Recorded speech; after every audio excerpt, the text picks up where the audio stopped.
tonight to begin the journey home for Crew-9.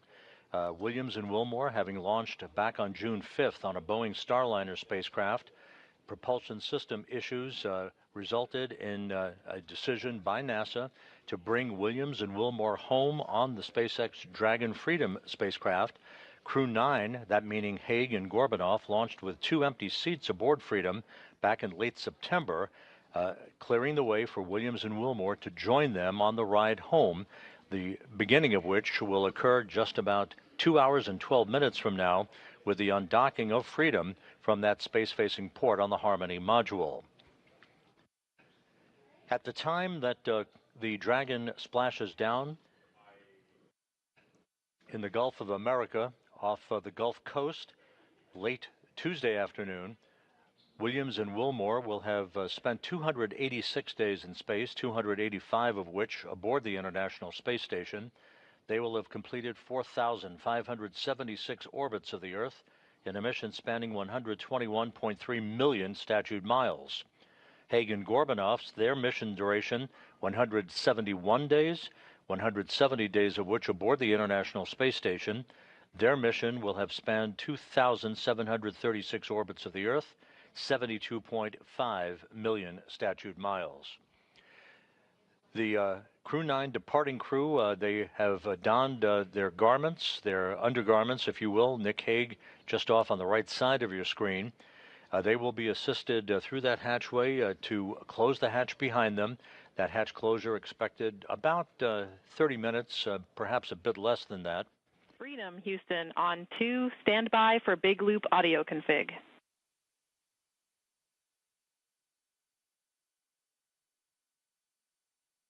Copies, and I'll need 2 minutes before I can do a comm check. We copy. Spacecraft communicator Tess Caswell here in Mission Control in Houston, part of the Orbit 3 team, who will be talking to the crew members as they complete the hatch closure and then subsequently the undocking of the International Space Station. She is part of that Orbit 3 team that is led by Flight Director Marcos Flores tonight. He is the lead flight director for the Crew-9 mission. In the foreground, popping in and out of the field of view, is NASA astronaut Anne McClain, the commander of the Dragon Endurance that automatically docked to the forward port of the Harmony module in the wee hours of Sunday morning to initiate about 1+ days of handover activities with the Crew-9 crew. The abbreviated handover was specifically designed to provide as many undocking opportunities as possible for Crew-9. The decision to bring the Crew-9 crew back to Earth on Tuesday was dictated by what is forecast to be pristine weather conditions at the various landing sites in the Gulf of America that the Dragon Freedom will be coming home to late Tuesday afternoon, with splashdown scheduled at 4:57 p.m. Central Time, 5:57 p.m. Eastern Time.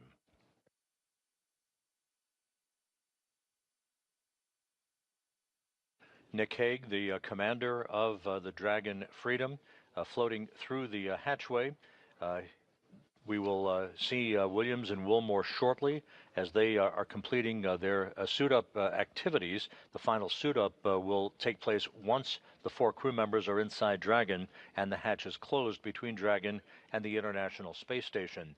The station hatch on that side of the docking interface will be closed after the Dragon hatch is closed. Wilmore and Williams have performed informal suit and seat fit checks on orbit using 2 spare suits on the International Space Station. The SpaceX team supported this effort and gathered data to make an informed decision on the suits that they would wear on the ride home and the seat sizing. A new suit was actually flown up for Butch Wilmore on the Crew-9 mission that arrived on the station at the end of September. Wilmore and Williams also performed suit donning and doffing activities to familiarize themselves with the suits and with Dragon systems during the handover between Crew-8 and Crew-9 back in September. And this is not a new activity for Williams and Wilmore. They actually were aboard in those suits during a port relocation that transferred the Freedom spacecraft, the Dragon Freedom, from the forward port of Harmony to the zenith port of Harmony back in November.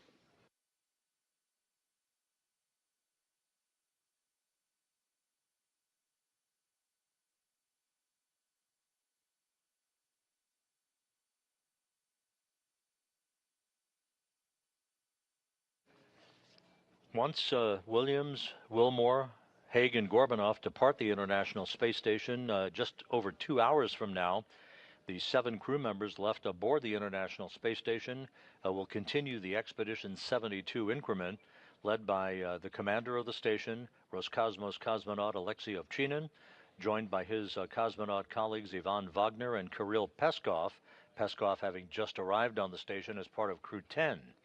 Also continuing on in orbit, NASA astronauts Anne McClain, Nicole Ayers, and Don Pettit, and Japan Aerospace Exploration Agency astronaut Takuya Onishi. Don Pettit will be coming home in late April, April 19th, in fact, U.S. time, on the Soyuz MS-26 spacecraft that he rode to orbit in, along with Ovchinin and Wagner from the Baikonur Cosmodrome in Kazakhstan. The International Space Station is currently flying 260 miles above the Earth, currently crossing the southeastern coast of Africa, moving in a trajectory from northwest to southeast in an orbit inclined 51.6 degrees to either side of the equator.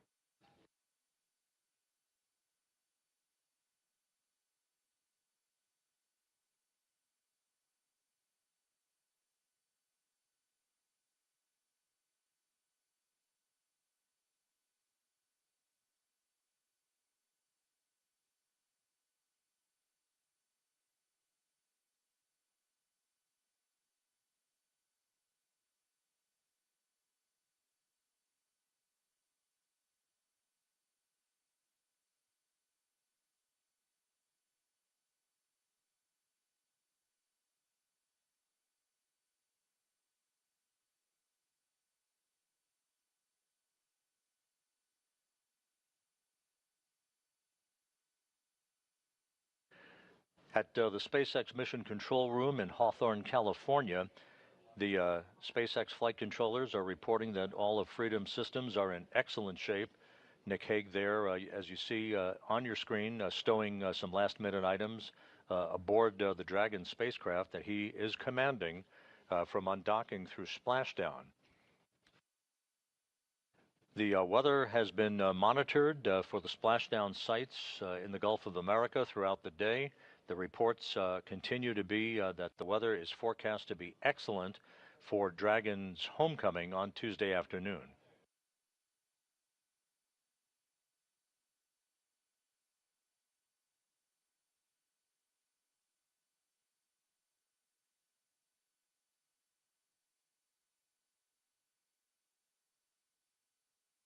From the time of undocking through splashdown, it's a fairly short phasing, as they term the ballistics end of the operation, about 17 hours of transit between the time the Dragon will undock from the International Space Station and the time it will splash down.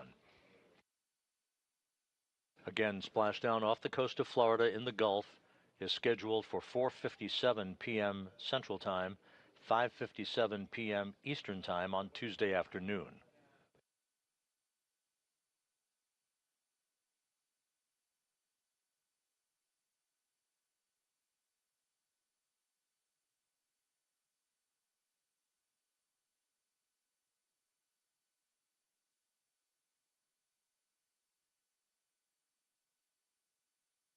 We should be seeing Sonny Williams and Butch Wilmore shortly.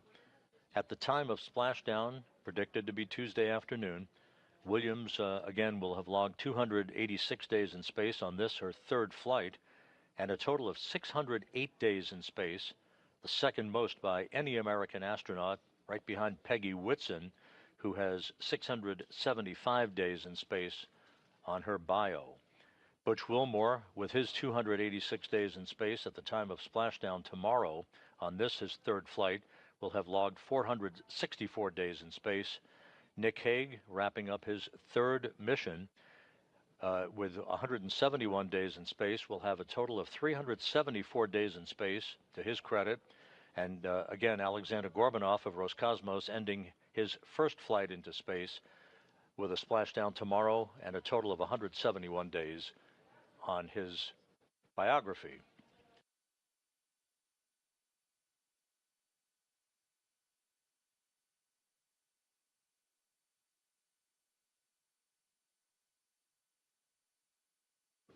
We are moving into a brief handover between satellites on the Tracking and Data Relay Satellite System. There you see a view of us here in Mission Control in Houston at the Johnson Space Center in the International Space Station Flight Control Room. Once again, the flight director in charge of tonight's operation is Marcos Flores, the lead flight director for Crew-9, joined on console by spacecraft communicator Tess Caswell, whose voice you will hear talking to the crew periodically during the time frame between now and hatch closure, and then between hatch closure and undocking, through the time that the Freedom spacecraft leaves what is called the approach ellipsoid. Basically, I term it the neighborhood of the International Space Station, at which point integrated operations between the Johnson Space Center and Hawthorne will come to an end, and it will all be in Hawthorne's hands to bring the crew home.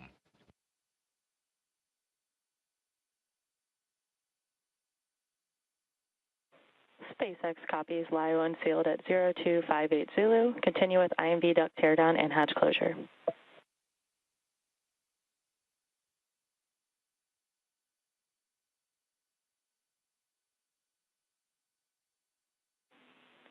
And Freedom Houston on the big loop. Sounded like a good comm check with SpaceX. At your convenience, we'll take a comm check with us.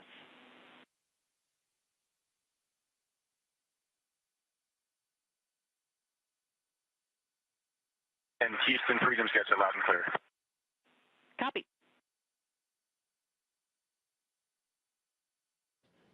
With those voice checks between Nick Hague and the SpaceX Mission Control Room in Hawthorne and the Flight Control Room here in Houston, you're seeing Don Pettit and Alexei Ovchinin taking photographs of Butch Wilmore in his entry suit.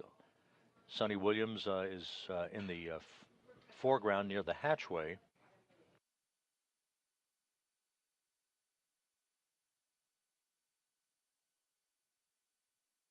Once again, there are two SpaceX Dragons at the International Space Station. The one that the Crew-9 crew will be departing in a couple of hours from now is on the zenith or space-facing port of the Harmony module. The newly arrived Crew-10 crew docked early Sunday morning to the forward port of Harmony in their Dragon Endurance.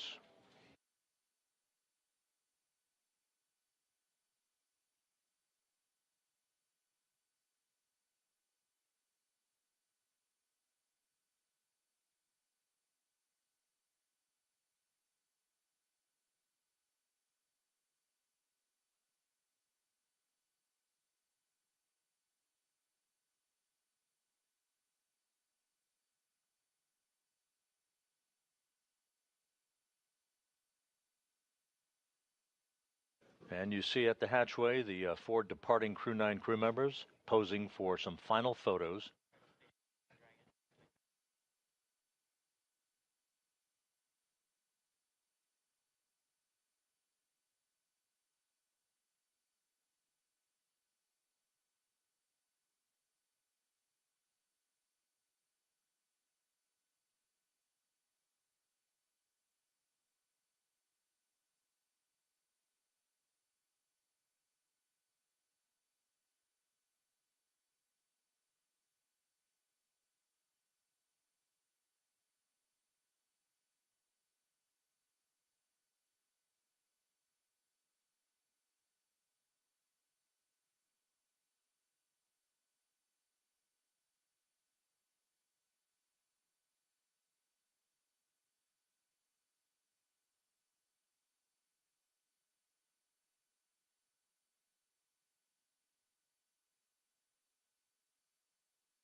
Final handshakes and hugs between the departing Crew-9 crew members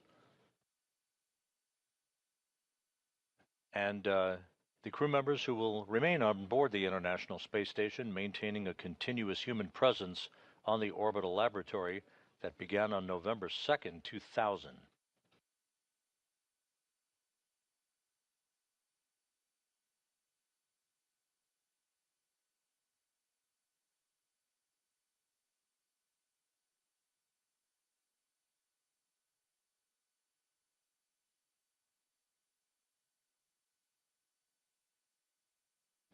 Once again, we're in a brief handover between satellites that provide the downlink TV capability from the station. We'll be regaining that downlink TV just a moment or two from now. You saw the Crew-9, two of the Crew-9 crew members, Sonny Williams and Butch Wilmore, already in their entry suits. Nick Hague and Alexander Gorbunov will don their suits once inside Dragon. Hague and Gorbunov flew up to the International Space Station back on September 28th.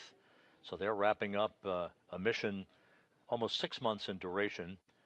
Williams and Wilmore, of course, with their extended mission in the home stretch of a 9.5-month flight spanning 121.3 million statute miles.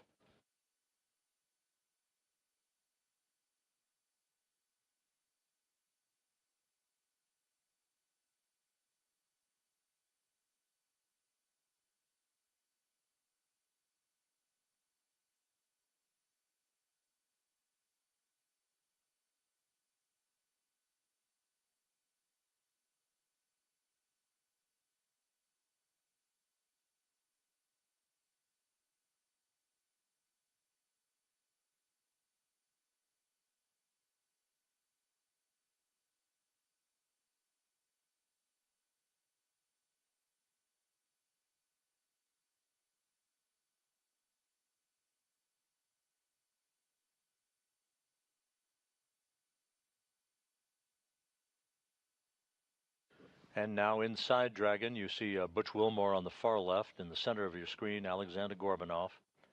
Nick Hague on the far right. They will settle into their respective seats aboard Freedom as countdown clocks here in Mission Control are ticking backward toward the time of the command to initiate the opening of hooks holding Freedom to its docking port on the space-facing side of the Harmony module. That command to be issued about an hour and 55 minutes from now. The actual physical separation, what we peg as undocking for the history books, is scheduled at 12:05 a.m. Central, 1:05 a.m. Eastern. SpaceX copies on hatch closure. We'll send a command momentarily to transition the state machine to hatch closed. You can reference your hatch closed event details for a few actions and then complete suit donning per procedure 4.010.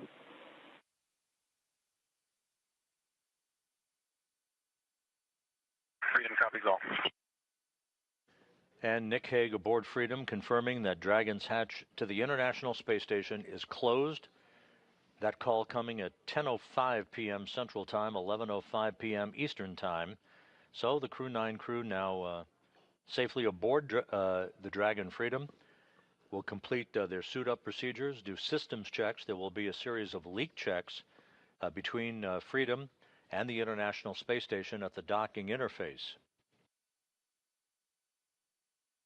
You see Sonny Williams on the far right-hand side of your screen. She will be seated next to Nick Hague, the Freedom commander. To Hague's right will be Alexander Gorbunov, and you see Butch Wilmore on the far left.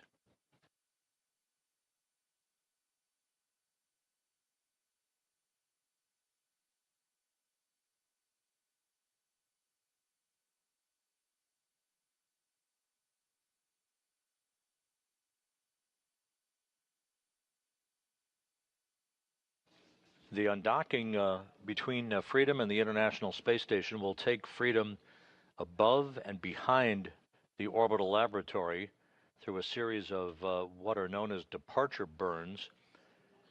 Freedom then will swing below the space station on a trajectory for the deorbit burn, a 7-minute, 29-second braking maneuver that is scheduled at 4:11 p.m. Central Time on Tuesday afternoon, 5:11 p.m. Eastern Time. That will slow Dragon down by more than 50 meters per second, allowing it to drop out of orbit for its high-speed entry back into the Earth's atmosphere and a parachute-assisted splashdown off the coast of Florida.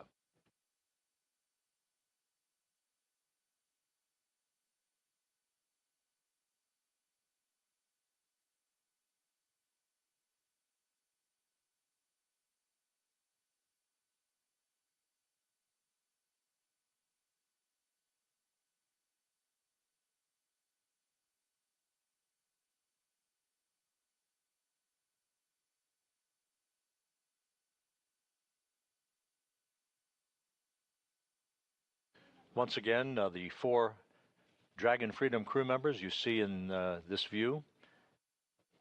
Butch Wilmore on the far left, Alexander Gorbanov with his back to the camera, Nick Hague just out of the field of view, and Sonny Williams on the far right of your screen. The hatch was closed at 10:05 p.m. Central Time, 11:05 p.m. Eastern Time. The station hatch will be closed just a short time from now, enabling a series of leak checks to occur to make sure we have an airtight seal before the pressurization of pressurized mating adapter number 2 can begin.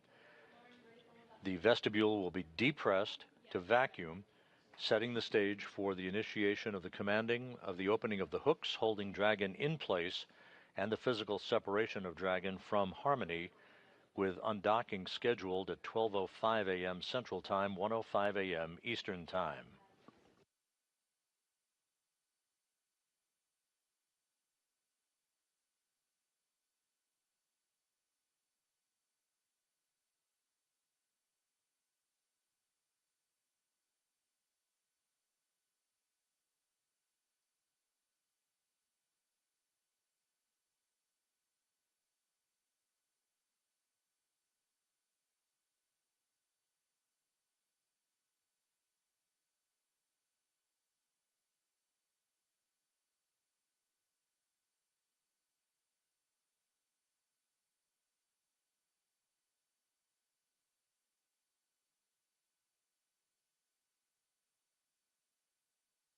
If you're just joining us, you're looking live inside the SpaceX Dragon Freedom.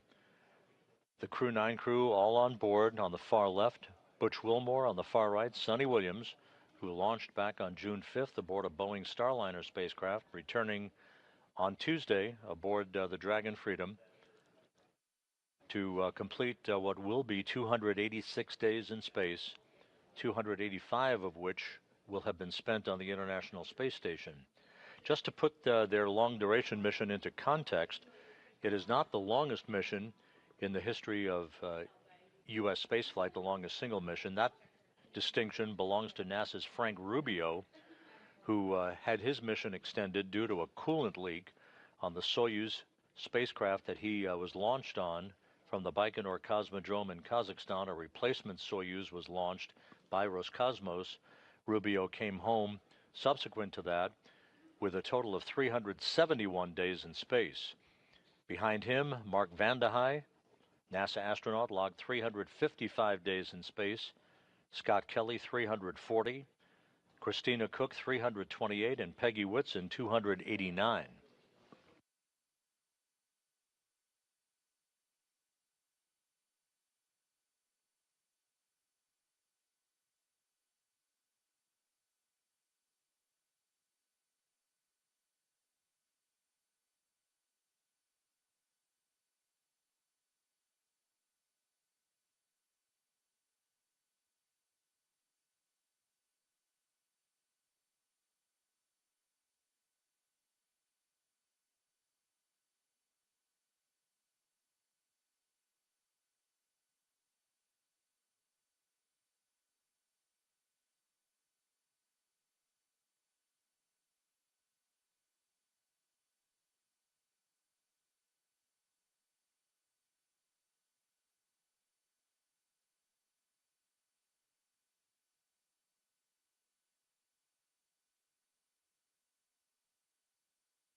On the far left of your screen, a good view of Dragon with its open nose cap.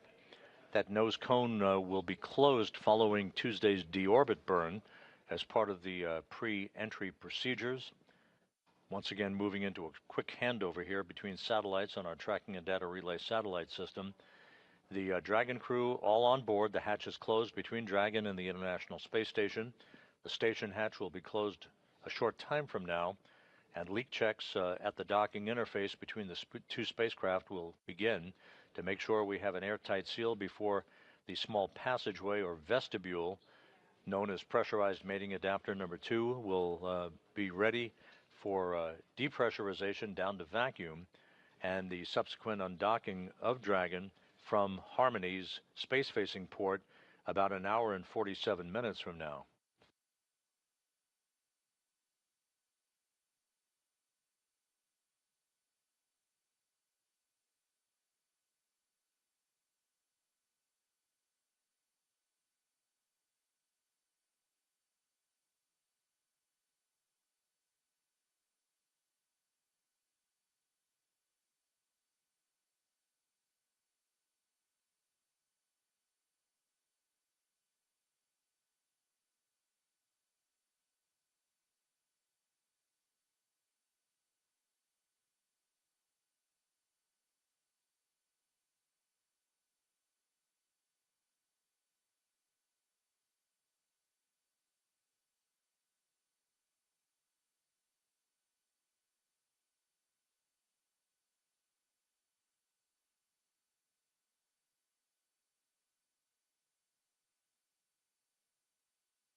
Looking once again inside Dragon, Butch Wilmore on the left, settling into his seat as the commander of Dragon, veteran NASA astronaut Nick Hague.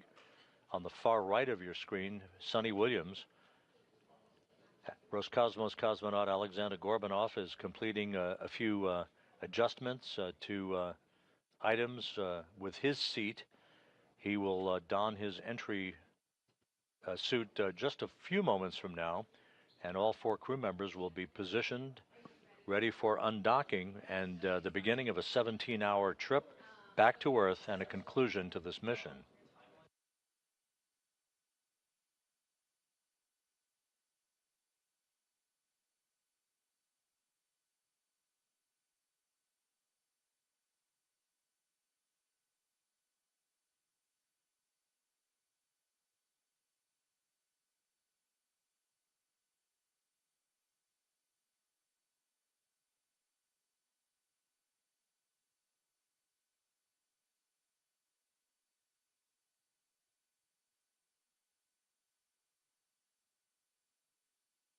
As mentioned earlier, this is not the first time that Wilmore and Williams have been aboard the Dragon Freedom. SpaceX Freedom, com check from C2.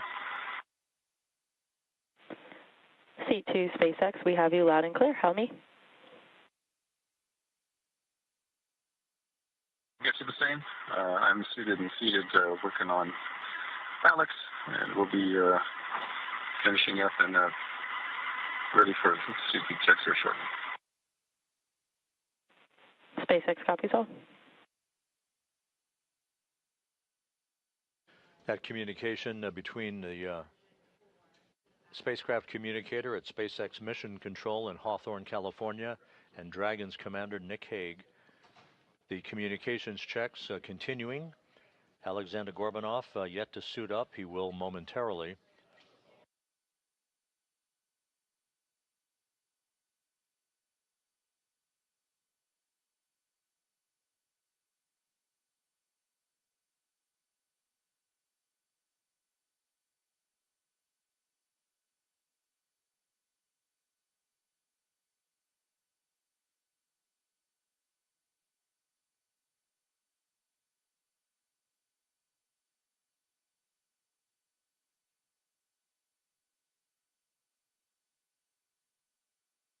As mentioned earlier, Williams and Wilmore not strangers to the Dragon Freedom.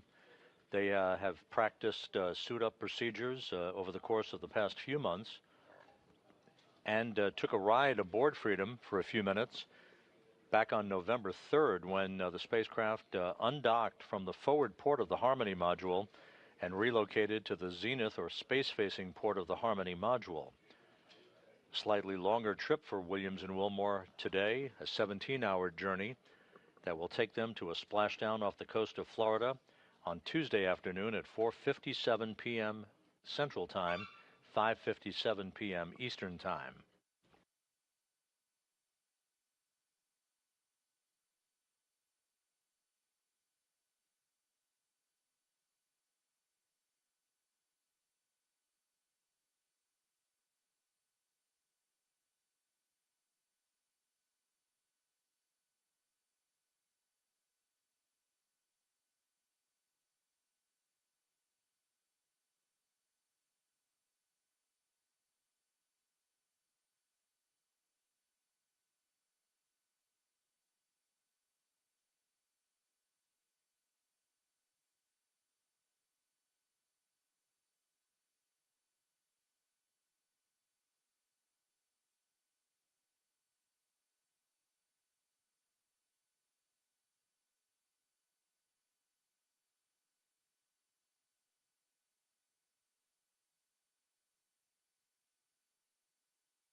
Just to recap, the 4 crew members who are coming home tomorrow aboard the SpaceX Dragon Freedom are all inside Freedom. 3 of the crew members suited up and strapped into their seats. Alexander Gorbanov is completing some preparations before he dons his entry suit. The hatch between Freedom and the International Space Station was closed at 10:05 p.m. Central Time, 11:05 p.m. Eastern Time. We are awaiting the closing of the hatch between the International Space Station on that side of the docking interface to permit leak checks to begin and ensure that we have an airtight seal before the vestibule or passageway is depressurized prior to undocking. The Dragon crew members will also undergo leak checks to their suits and further communications checks prior to the undocking itself, which is scheduled about an hour and 41 minutes from now at 12:05 a.m. Central Time, 1:05 a.m. Eastern.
So as we stand by for confirmation that the station hatch is closed on that side of the docking interface, that activity to be supervised by Ann McClain, the NASA astronaut and commander of the Dragon Endurance that just arrived at the International Space Station, kicking off a handover period of just over a day between the 2 crews, an abbreviated handover compared to others that have preceded it, that designed to provide this opportunity for undocking, thus maximizing the best weather conditions that were forecast for this coming week, over the next few days. This is our best shot with pristine weather off the coast of Florida to bring the Crew-9 crew home.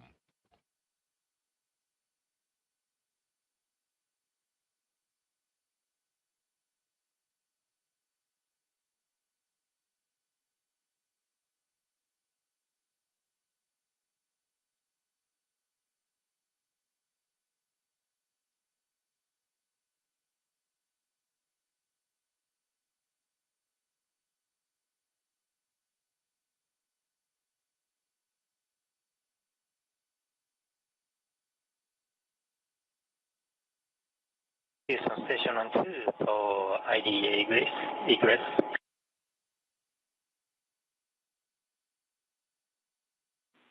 Go ahead on 2. We are in step 5.2, and we found some pieces of dust around the hatch seal area, so we are going to clean them with cotton tape. Copy and concur with the plan. Japan Aerospace Exploration. Japan Aerospace Exploration Agency astronaut Takuya Onishi, newly arrived on the station as part of Crew 10, noticing a few flecks of dust along the hatch seals, so he will clean those off. We want to make sure that there's no foreign object debris at that hatch seal that could compromise the integrity of an airtight seal between pressurized mating adapter number 2 and the interface with the Dragon Freedom.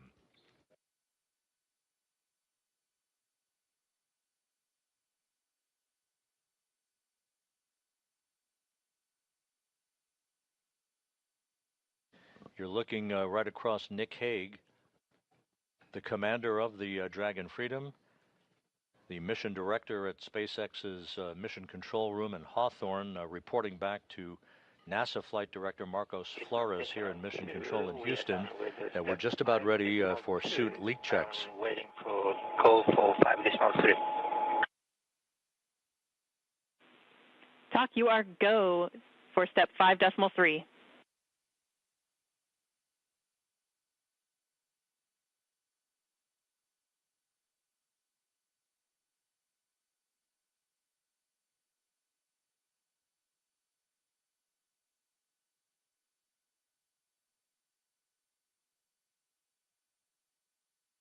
Okay, copy. We are go for closing the APUS hatch, and I have one question for you. Go ahead.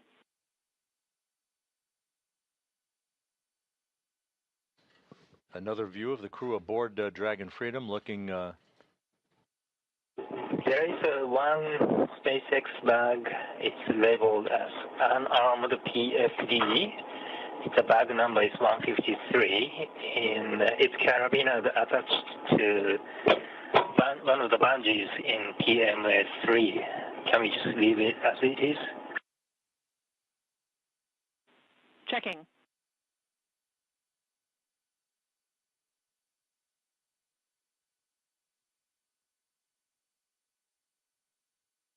Once again, you're looking at a view across the four crew members, Butch Wilmore in the foreground, Alexander Gorbunov to his left, then Nick Hague, just obscured on the far right-hand side of this configuration is Sonny Williams.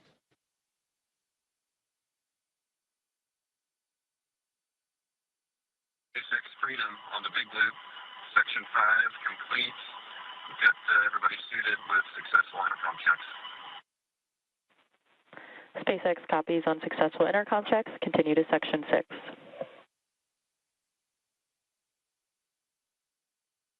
Freedom, welcome.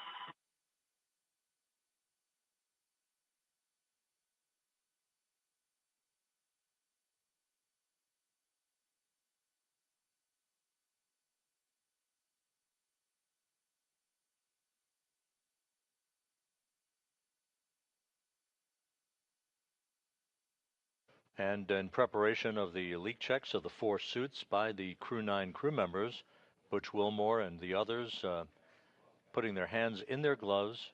Those will be securely zipped in place before the leak checks will begin.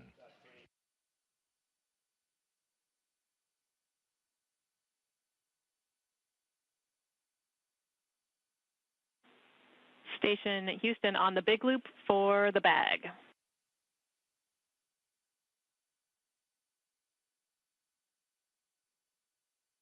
Go ahead, on to. We would like you to remove that bag from PMA3 temp stow in node 2, and we will find a permanent home for it after the undock. Okay, we'll temp stow it in node 2.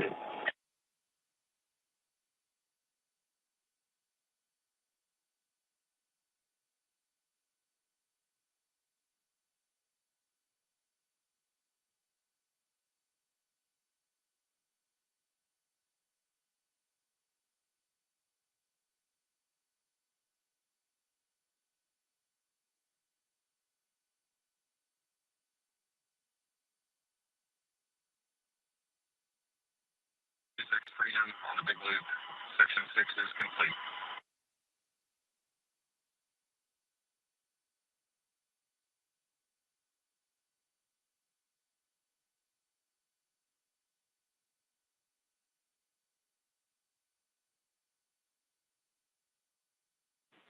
SpaceX copies completion of 4.010.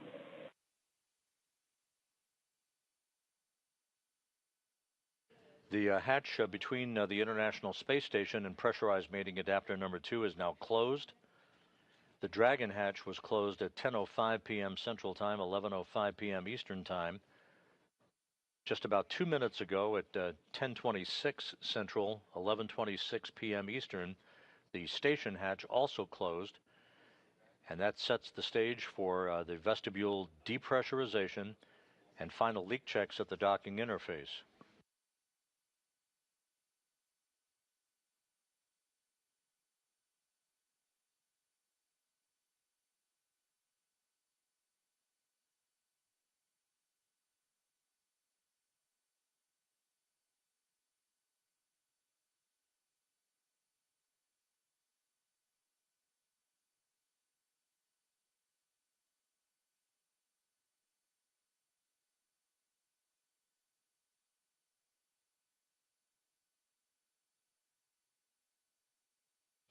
Another perspective of Nick Hague and Alexander Gorbanov. Butch Wilmore is to Gorbanov's right. Essentially, you're looking over the shoulder of Sonny Williams, who's in the far left seat, if you will, in the seating configuration on the Dragon Freedom.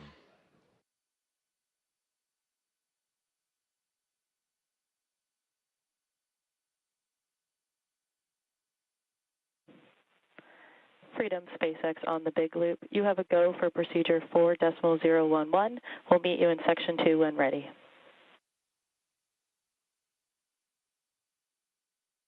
Freedom copies, go for 4.011, sequence check, and we'll press through section 1. Check in with you in section 2.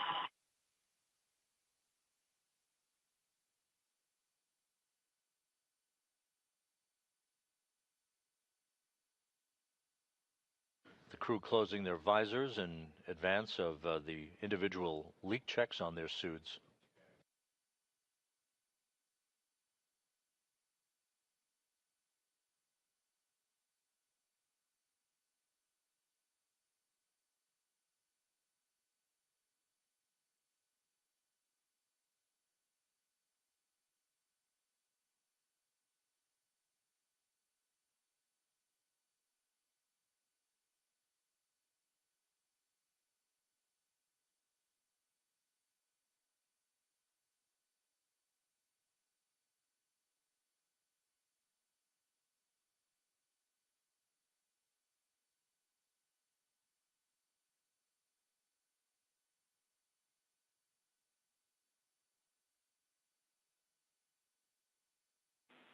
Station Houston on the big loop for Ann prior to hatch close.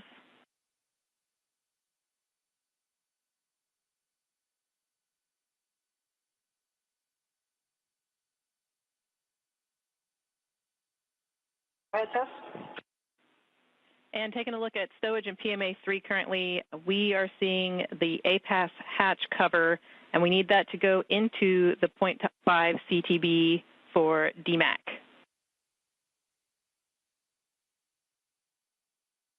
Okay, we will put the hatch cover into the half CTB. Thank you. That conversation between Capcom Tess Caswell here in Mission Control and Ann McLean in your field of view, the Dragon Endurance Commander. We are ready to pressurize. As she checks the integrity of the hatch interface on the station side, the station hatch is closed. That's the androgynous docking adapter hatch. One more hatch has to be closed. That's the one between Harmony and the vestibule to International Docking Adapter 2. Meanwhile, leak checks now are beginning on the 4 suits of the Dragon Crew-9 passengers aboard the Dragon Freedom.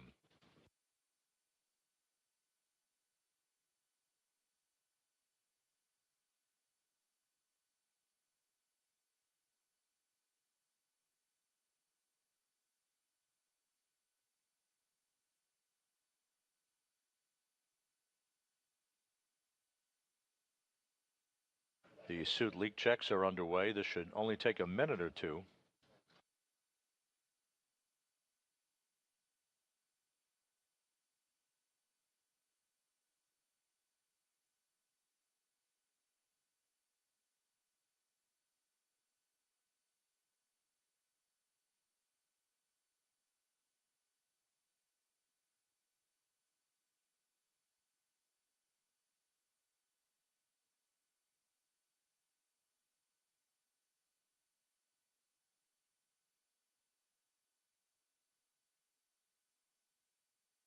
And the Houston station on 2, checking for step 7.4.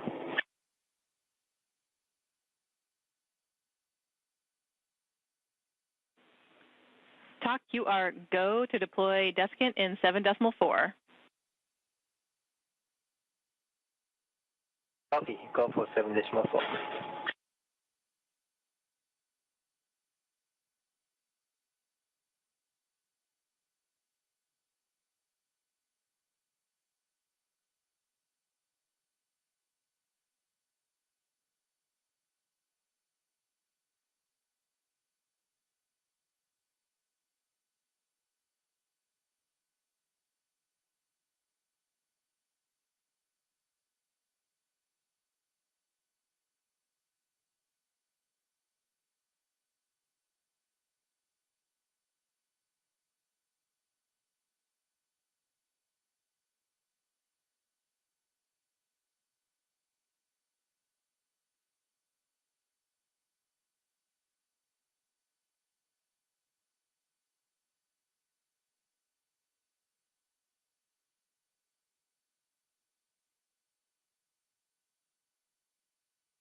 Freedom. We've got 4 good suits. Freedom, we see the same, 4 healthy suits. And that call by Dragon Commander Nick Hague, confirming that all 4 suits of the departing Freedom crew members have checked out, good leak checks on the suits, good integrity on those suits. So we now have set the stage for the undocking of the Dragon Freedom and the Crew-9 crew members just about 1 hour and 24 minutes from now. Just to recap, Sonny Williams and Butch Wilmore accompanying Commander Nick Hague and Roscosmos cosmonaut Alexander Gorbanov for the ride downhill and a splashdown off the coast of Florida on Tuesday afternoon. We will be resuming our coverage, joined not just here at the Johnson Space Center but by our colleagues in Hawthorne, California at the SpaceX Control Center. We will be back on the air just over an hour from now at 11:45 p.m. Central Time, 12:45 a.m. Eastern Time for the undocking of the Dragon Freedom and the Crew-9 crew from the International Space Station. The weather conditions off the coast of Florida and the splashdown sites continues to be good, with splashdown of Williams, Wilmore, Gorbanov, and Hague scheduled for Tuesday afternoon at 4:57 p.m. Central Time, 5:57 p.m. Eastern Time. So with the Crew-9 crew strapped into their seats and good leak checks for their suits on the Dragon Freedom, we'll sign off for now, and we'll be back with you just over an hour from now for our undocking coverage. For now, we'll sign off. This is Mission Control Houston.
Broadcast started.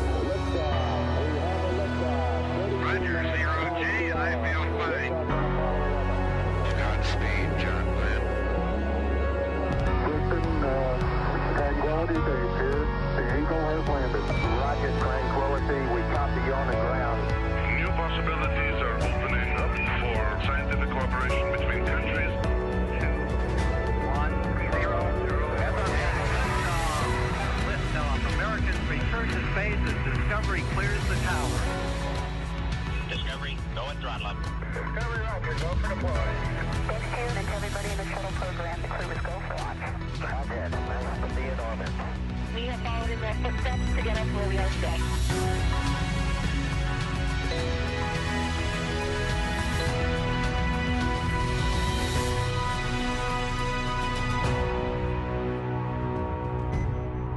It's March 17th, and we're joining you today from SpaceX in Hawthorne, California.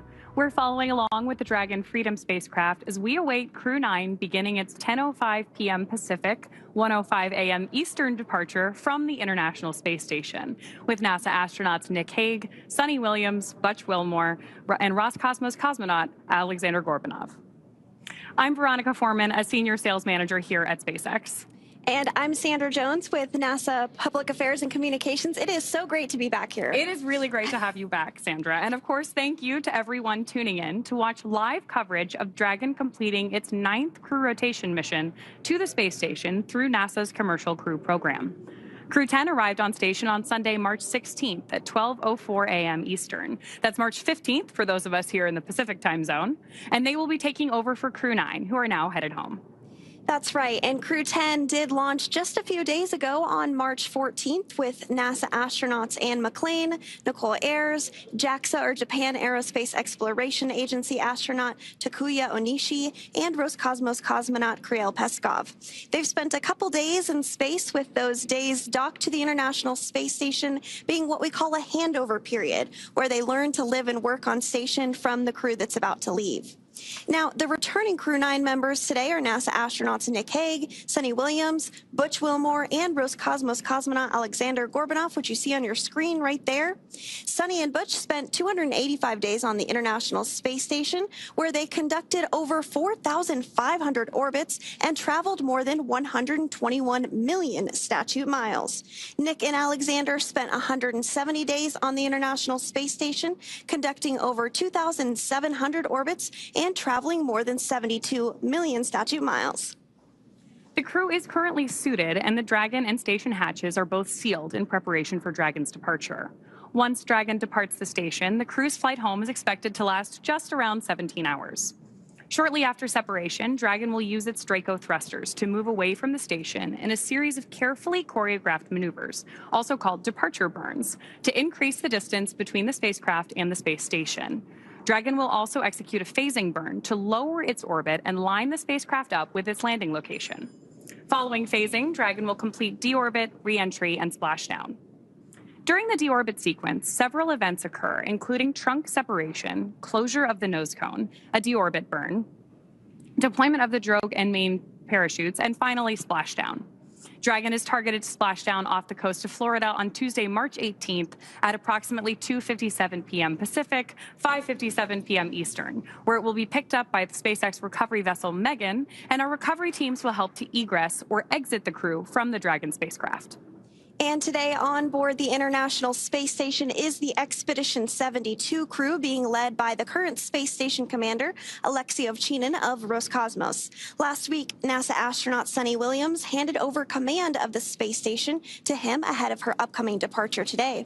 Also on board space station is NASA astronaut Don Pettit, as well as cosmonauts Alexei Ovchinin, Yvonne Wagner, and of course, the recently arrived Crew 10 astronauts. Now, just like its approach to the International Space Station, Dragon's departure and deorbit is designed to be fully autonomous, requiring no action from the crew on board. NASA astronaut Anne McClain helped the crew. Freedom SpaceX on the Big Loop. Final reconfigurations for undock complete and nominal. Houston and Hawthorne teams have pulled go for undock sequence start at 0500 Zulu. I'm looking for you to confirm visors down and crew are ready for undock and departure at the planned time.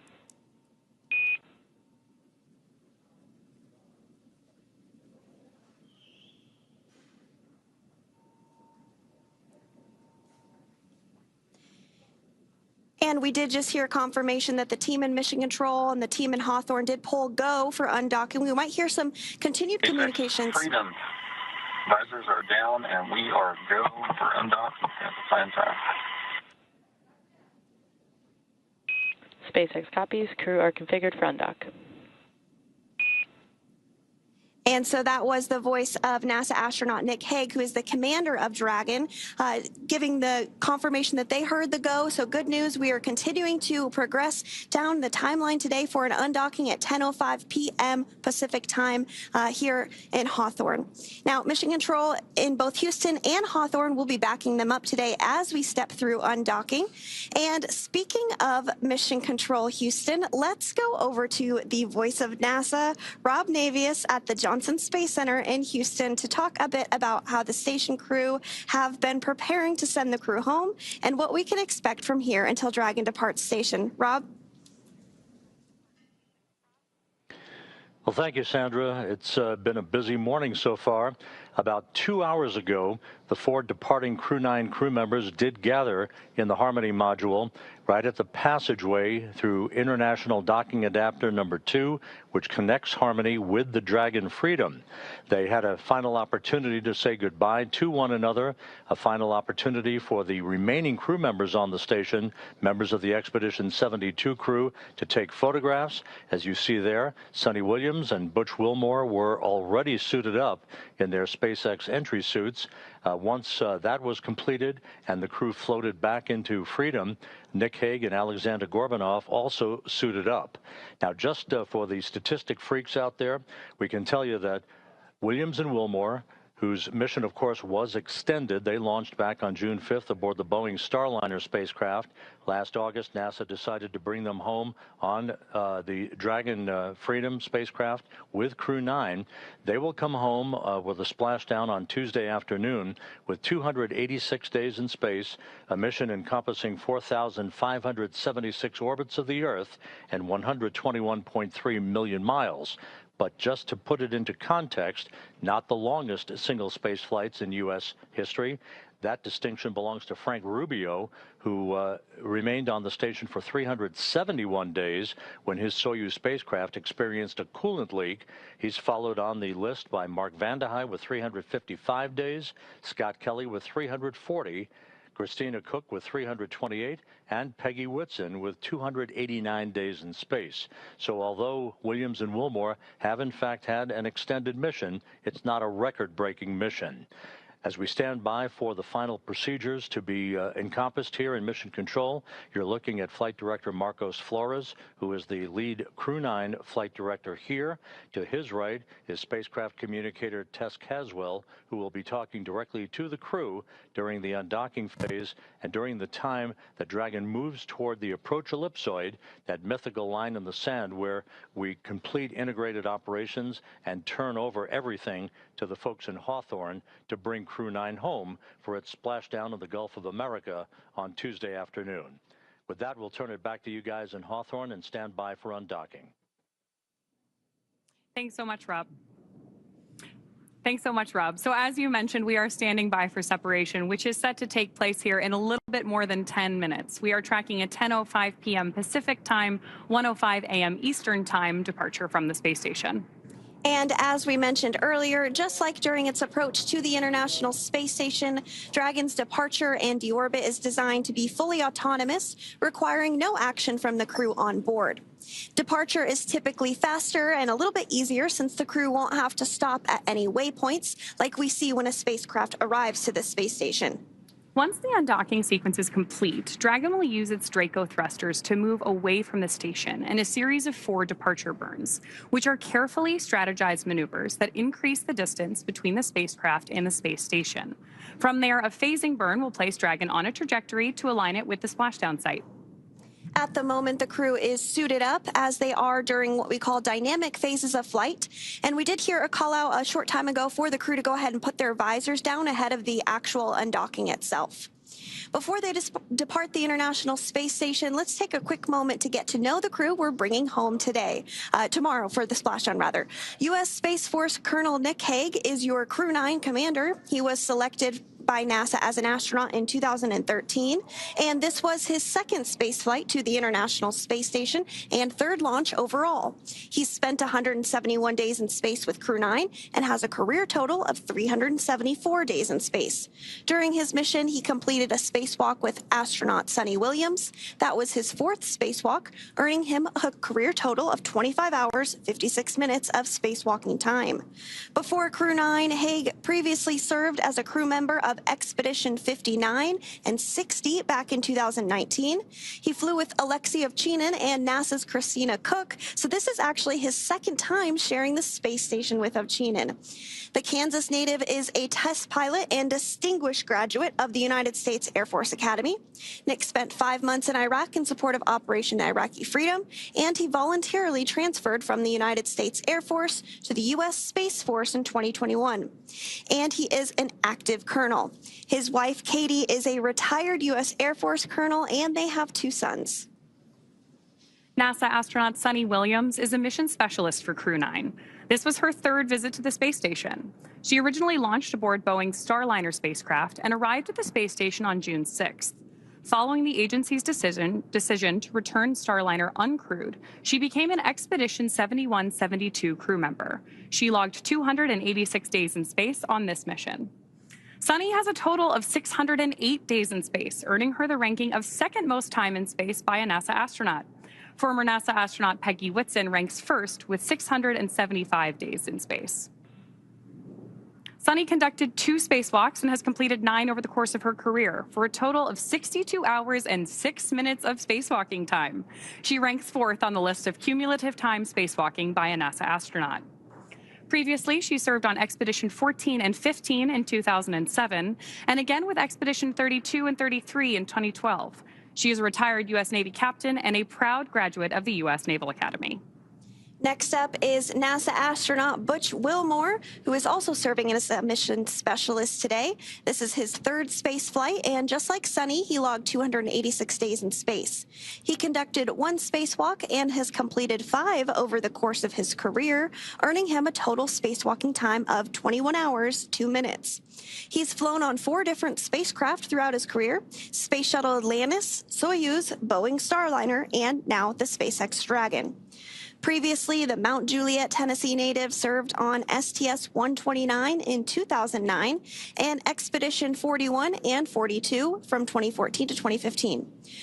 Wilmore is also a retired captain in the U.S. Navy.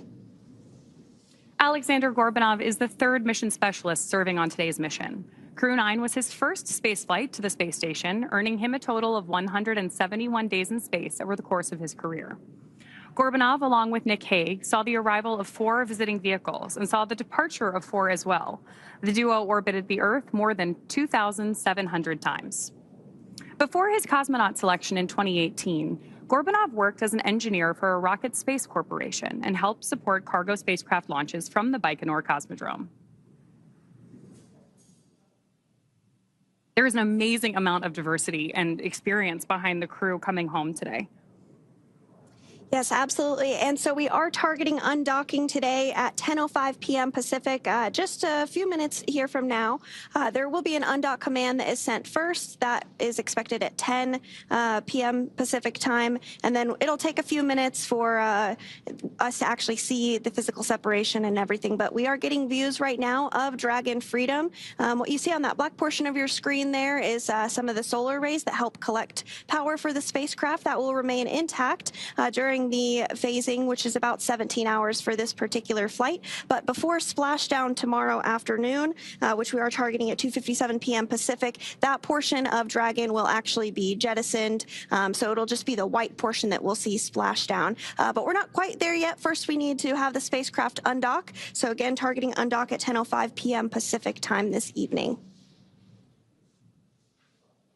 That's absolutely right, Sandra. So right now what we're doing on board Dragon is preparing for that undocking sequence to be commanded. Undocking from the space station basically involves separating the umbilicals and those attachment hooks that we use to dock Dragon to the space station. So we're effectively doing what we did during the docking procedure here, but in reverse. All of that in preparation for splashdown tomorrow. Freedom, SpaceX on the Big Loop, undock sequence commanded. And right on schedule, we've got confirmation of that undocking sequence command. Freedom copies.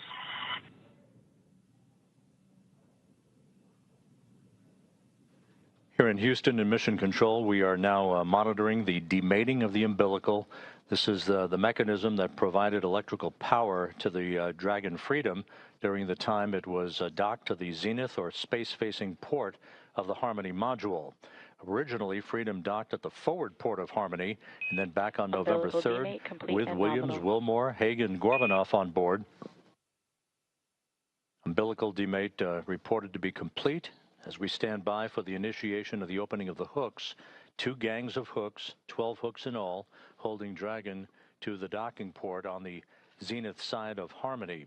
Again, Harmony was the port of call for Freedom initially when it arrived back in September. The forward port itself, it experienced a relocation maneuver with Hague, Gorbanoff, Williams, and Wilmore on board back on November 3rd to move from the forward port to the zenith port, a short spin around the block to reposition that spacecraft where it has been mated and docked to the International Space Station since last November. 3.5 minutes away from physical separation.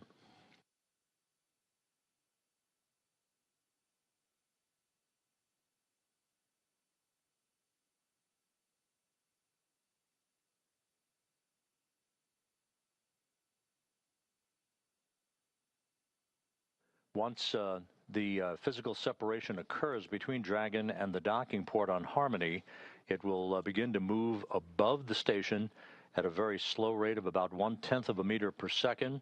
Then we'll move behind the station. A series of departure burns will then put it on a trajectory to carry it below the station and on its way to a safe distance away from the International Space Station for its deorbit burn that will occur at 4:11 p.m. Central Time, 5:11 p.m. Eastern Time on Tuesday afternoon to begin the final leg of the ride home for Williams, Wilmore, Hague, and Gorbanoff.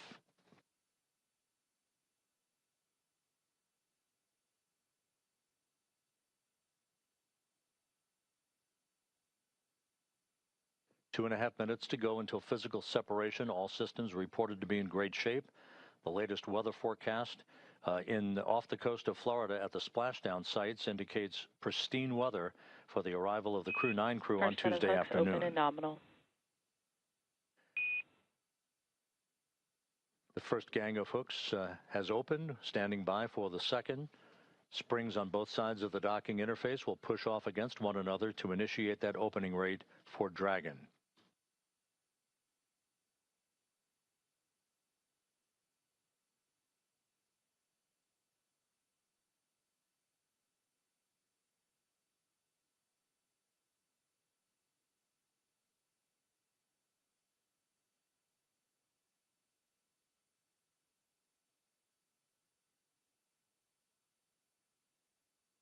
"90 seconds till physical separation. Heading into the home stretch for Williams and Wilmore, the beginning of the end for a 9.5-month mission in space."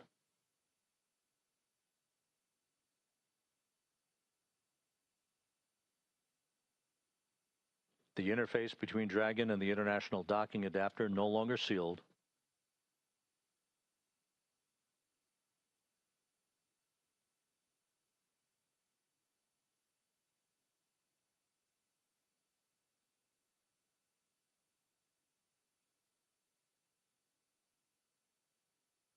The International Space Station and Dragon flying from southwest to northeast across the Pacific Ocean at an altitude of 261 statute miles.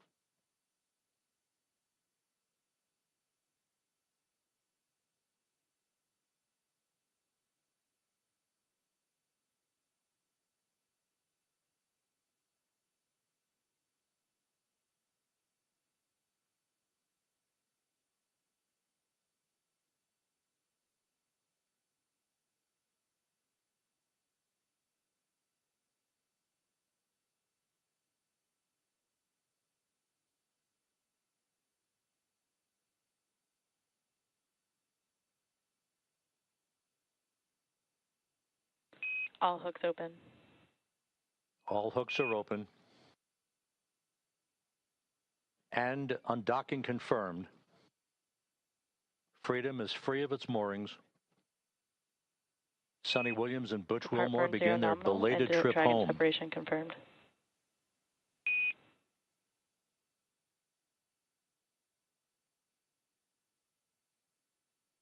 Undocking occurring right on time at 12:05 a.m. Central Time, 1:05 a.m. Eastern Time.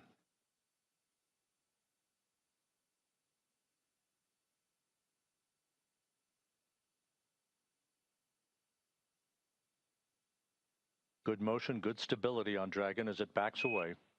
Freedom, SpaceX on the big loop, depart burn 0 nominal.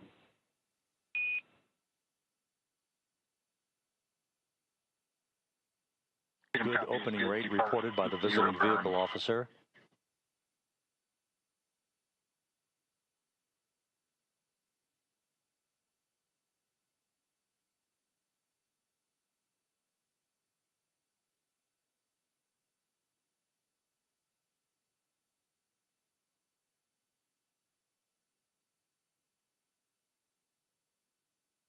Dragon's attitude control system functioning as advertised.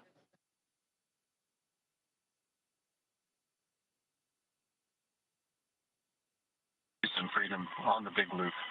On behalf of Crew-9, I'd like to say it was a privilege to call station home, to live and work and be a part of a mission and a team that spans the globe, working together in cooperation for the benefit of humanity. To our colleagues and dear friends who remain on the station, Alex and Vapor Top Grill, we know the station's in great hands. We're excited to see what you guys are going to accomplish, and we'll be waiting for you.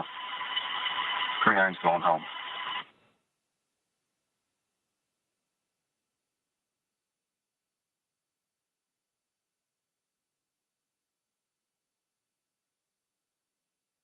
Houston Station on the big loop. Step 2, ISS thrusters are verified enabled. To Crew-9, safe journey home. It's been the honor of a lifetime to cross your path up here on Space Station. Your service has been very much appreciated, and we'll miss you, but have a great journey home.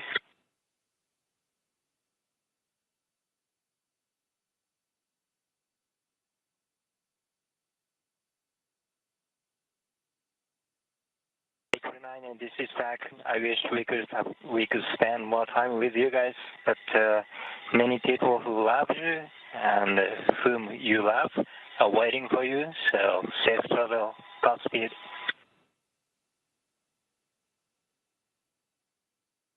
And for crew arrival, we ring a bell in Navy tradition, and for Crew-9, I did a baritone salute as you undocked. Love you guys.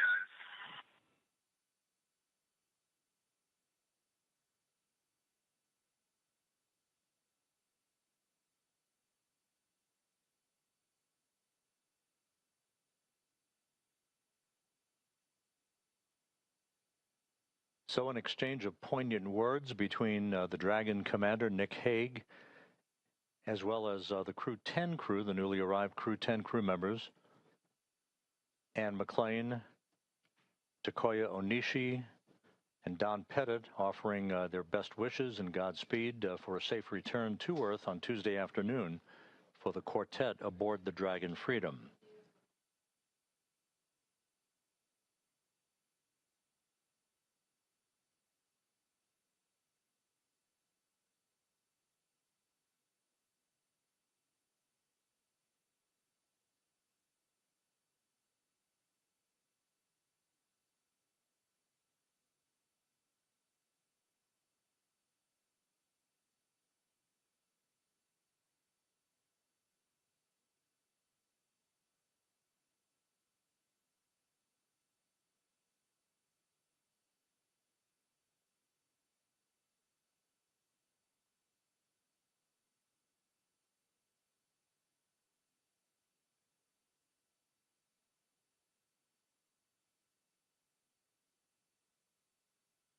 Dragon continues an opening rate away from the zenith port of the Harmony module of the International Space Station, undocking occurring just about 5 minutes ago at 12:05 a.m. Central Time, 1:05 a.m. Eastern Time. Now, coming up here in the next minute or so will be the spacecraft's exit from what is called the keep-out sphere. That is the first imaginary line between the space station and the departure corridor for the Dragon itself. That will be followed by Dragon maneuvering to a Sun communications pointing orientation and to enable better communications between the tracking and data relay satellite system and Dragon's communications capability itself. The approach ellipsoid exit, that basically is the end of integrated operations, where Dragon will cross that imaginary line to move beyond the neighborhood of the station, as it were, is scheduled about 14 minutes from now.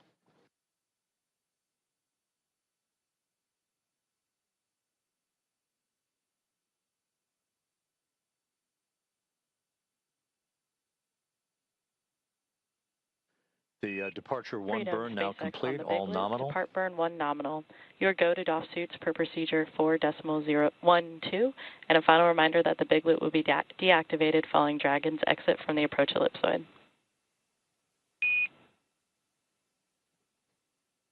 Copies.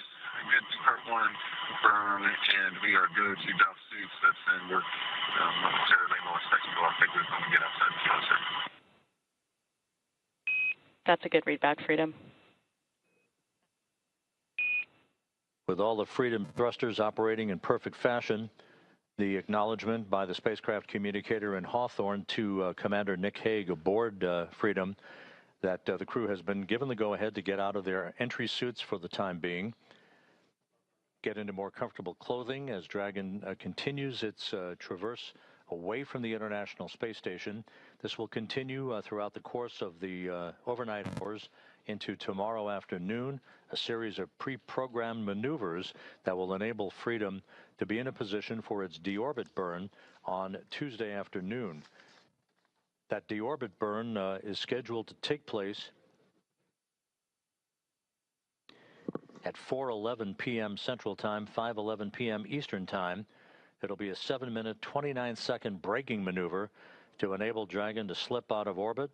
Its velocity slowed by 53.2 meters per second, enabling it to begin its high-speed entry back through Earth's atmosphere and a parachute-assisted splashdown off the Gulf of Mexico and the Gulf of America at 4:57 p.m. Central, 5:57 p.m. Eastern Time.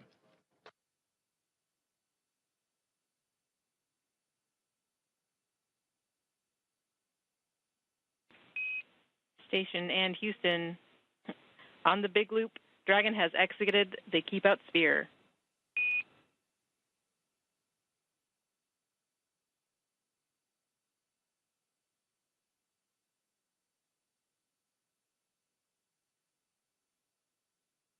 Station copies.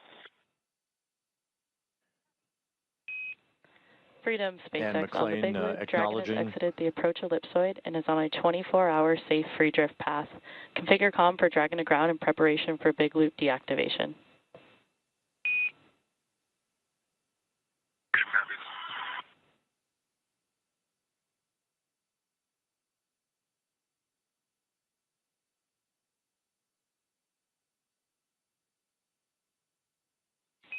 And Freedom, SpaceX on the big loop. Premature call. We have exited the keep-out sphere but are still in the approach ellipsoid.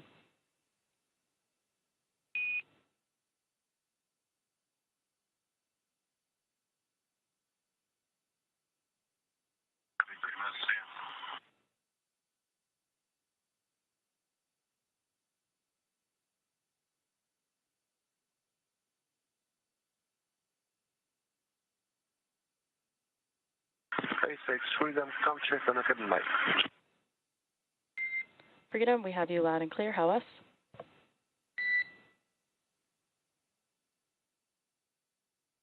with Dragon having crossed the keep-out sphere, next major milestone will be the exiting of the approach ellipsoid to depart the neighborhood of the station. With that, we'll toss it for the moment back to Hawthorne and Veronica and Sandra. Thanks so much, Rob. As Rob just mentioned, we are now waiting for Dragon to exit the approach ellipsoid, also known as AE, which is another imaginary shape, this time a three-dimensional ellipsoid measuring 4 kilometers by 2 kilometers by 2 kilometers, in the same family as the Keep Out sphere. It's one of several safety zones set up to govern visiting spacecraft, either arriving or departing the station. Before moving into the Keep Out sphere or the approach ellipsoid, spacecraft have to be configured where they would not cross the imaginary boundary for a set period of time, even if the spacecraft lost all maneuvering. That's right. And that approach ellipsoid, once we get past that milestone, will be something that we call the end of integrated operations. And integrated operations means that we are talking to each other on the big loop. So we did hear those communications back and forth. The big loop is essentially not only the crew on the International Space Station, the crew in Dragon, but also both Mission Control Houston and in Hawthorne.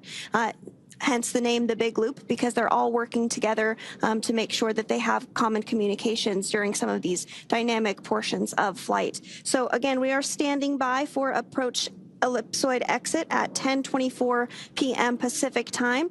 And on your screen there, we are getting a view of Dragon from the International Space Station, now quite a bit smaller than when we just saw a few minutes ago, undocking at 10:05 p.m. Pacific. Also in the line of sight there, we have a small view of the Canada arm, which is a robotic arm that helps do some maneuvering and is utilized a lot during spacewalks on board the International Space Station. So to recap, the hatches between the International Space Station and Dragon were closed earlier today at 8:05 p.m. Pacific, 11:05 p.m. Eastern. Since then, the crew has settled in and is working to take off their spacesuits for their 17-hour journey back to Earth. The joint NASA and SpaceX teams did, of course, pull go to proceed with undocking, and that undocking command was then sent at 10 p.m. Pacific, followed by umbilical retraction and hooks opening, with physical separation taking place at 10:05 p.m. Pacific, as the space station and Dragon were traveling 261 statute miles off the coast of Guam over the Pacific Ocean. Dragon then completed 2 of 4 departure burns and has exited the Keep Out sphere, and we are now just minutes away from Dragon crossing the approach ellipsoid to set the spacecraft and Crew-9 up for their path back to Earth. Again, Dragon is targeting to splash down off the coast of Florida in the Gulf at 2:57 p.m. Pacific, 5:57 p.m. Eastern on Tuesday, March 18th, marking the completion of a long-duration science and research mission. Great views right now on your screen of Mission Control here in Hawthorne, California.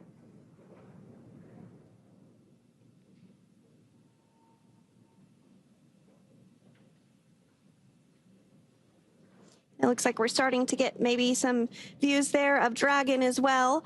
These views are being controlled by one of the flight controllers in Mission Control Houston called Cronus, and they help to make sure that the cameras are in position to view not only visiting vehicles that are arriving and departing, but also help to ensure that cameras are in position to get great Earth views, ensure that perhaps if we're flying over a natural disaster like a hurricane or a wildfire, they are ensuring that those great cameras on board the International Space Station are being put to good use to capture all of the science and research that we can aboard the microgravity laboratory. And, you know, fun fact, actually, the International Space Station will be celebrating 25 years of continuous human presence this November. So if you are younger than 25 years old, you have never known a day in your life where there was not a human being living and working aboard the International Space Station. That is so cool to me. It's just this amazing step forward for human exploration in space. And with that, we're going to check back in with Rob Navius at the Johnson Space Center one more time. Go ahead, Rob. Thank you, Sandra. You mentioned that continuous presence on board the International Space Station. We are approaching the point of the approach ellipsoid exit, which will mark the end of integrated operations with the International Space Station and the flight control team here in Houston. Just a reminder, on board, 7 crew members representing 3 nations: Alexei Ovchinin, the station commander, and his Roscosmos colleagues Ivan Wagner and Kirill Peskov, Anne McLean, Nicole Ayers, and Don Pettit of NASA, and Takoya Onishi of the Japan Aerospace Exploration Agency. Ovchinin, Wagner, and Pettit are next up to depart the station on April 19th. They are scheduled to return home to the steppe of Kazakhstan and a parachute-assisted landing on April 19th U.S. time, April 20th in Kazakhstan. Before that happens, another NASA astronaut, Johnny Kim, along with 2 Roscosmos cosmonauts, will be launching from Baikonur on April 8th as that continuous presence of researchers on board the International Space Station continues unbroken. Sandra?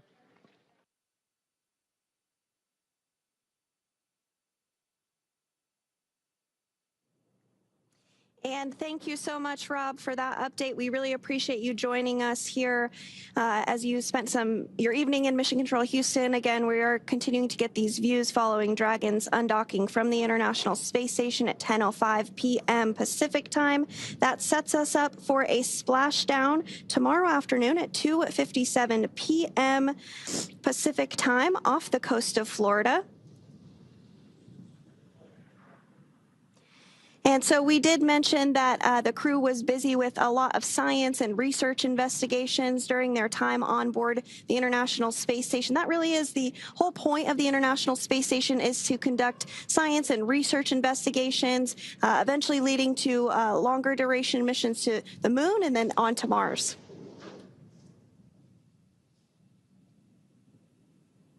We're, of course, standing by for any further communications from Crew-9 on board Dragon Freedom at this time. But it's a great opportunity for us to comment on some of the amazing science that Crew-9 conducted while they were on board the station. In total, Crew-9 completed more than 150 experiments, conducting over 900 hours of research. Following their splashdown tomorrow, some of those time-sensitive experiments will be among the first offloaded off the capsule and then returned to various research facilities across the country so that the science can continue.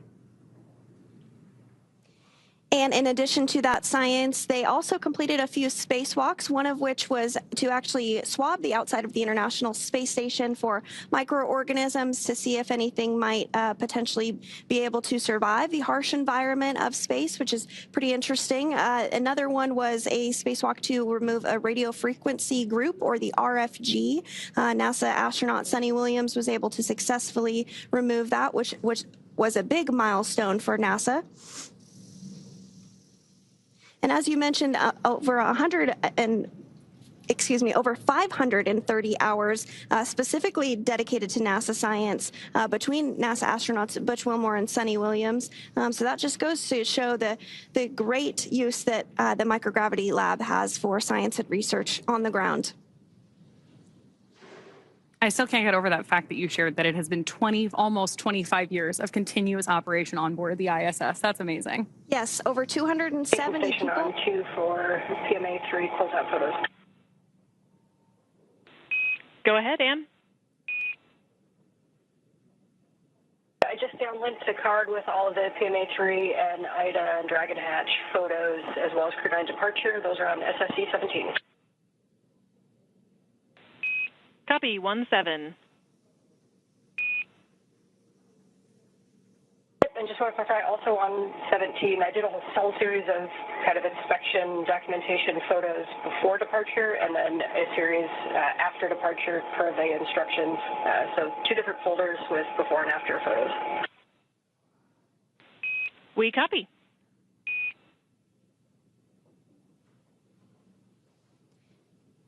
And that was the voice of NASA astronaut Ann McClain, who is still on board the International Space Station, stepping through procedures with the ground to wrap up after undocking, taking some photography of the hatch that the team on the ground will inspect, make sure everything checks out just fine. So we are awaiting the confirmation that Crew Dragon Freedom has exited the approach ellipsoid.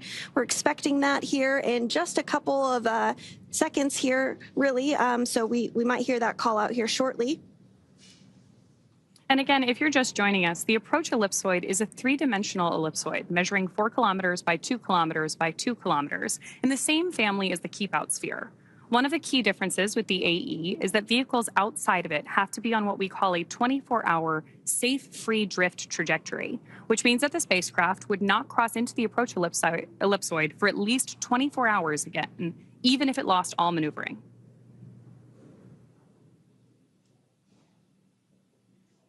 That's exactly right. So we'll continue to stand by for that. Now, you may be wondering, what will the crew be doing during their 17-hour phasing? You did hear the call out earlier that they had to go to doff or take off their spacesuits. So they'll get settled in, have the opportunity to have a meal, and try and get some sleep before their targeted splashdown off the coast of Florida tomorrow afternoon at 2:57 p.m. Pacific time tomorrow afternoon. So we are looking forward to seeing them splash down off the coast of Florida tomorrow. So continuing to stand by for that approach ellipsoid exit. Should be hearing the call out any moment now. And that will really end the portion of integrated operations between the space station, Dragon, Hawthorne, Mission Control, and Mission Control Houston as well.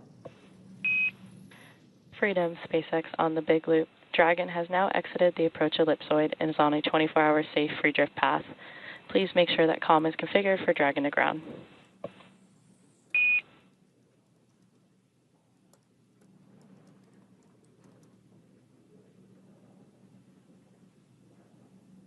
And SpaceX Freedom on Dragon to ground. Understand we're out the approach ellipsoid, 24-hour free.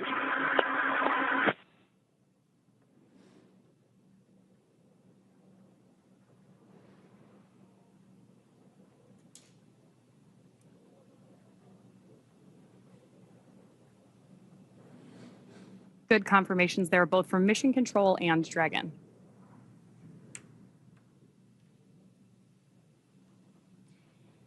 And again, we did hear confirmation that Dragon Freedom has now exited the approach ellipsoid, or AE, which is that imaginary shape that's three-dimensional ellipsoid measuring 4 kilometers by 2 kilometers by 2 kilometers in the same family as the keep out sphere. So one of the key differences with the AE is that vehicles outside of it have to be on what we call that 24-hour safe free drift trajectory. This means that the spacecraft would not cross into the approach ellipsoid for at least 24 hours, again, even if it lost all maneuvering. With that, Crew-9 has officially departed the International Space Station. As Sandra mentioned, it will take them about 17 hours until they make their way back to Earth. So the crew is currently settling, as Sandra mentioned, for a little bit of dinner, or maybe get their suits off before they take some time to rest before returning to Earth. Dragon is, of course, targeted to splash down off the coast of Florida tomorrow at 5:57 p.m. Eastern, 2:57 p.m. Pacific on March 18th, followed by the crew getting picked up at sea by a SpaceX recovery vessel. As they rest up, our teams here will continue to keep an eye on the weather to ensure a safe return for Dragon and our Crew-9 astronauts. And though our coverage here in Hawthorne today is wrapping up for now, we will turn it over to the NASA team in Houston to take us through the next phases of the Crew-9 mission. Our friends at the Johnson Space Center will provide continuous live audio-only coverage along Crew-9's journey home until we rejoin tomorrow. You can find the audio-only link by visiting nasa.gov/live and clicking the mission audio link, or by searching for NASA Mission Audio Live Feed on YouTube at go.nasa.gov/live-ISS. Meanwhile, we'll rejoin you for live visual coverage starting roughly 1 hour prior to splashdown at 1:45 p.m. Pacific. As always, you can find mission updates on X at NASA @SpaceX and on the web at nasa.gov. Thanks so much for watching. We'll see you and our Crew-9 astronauts soon.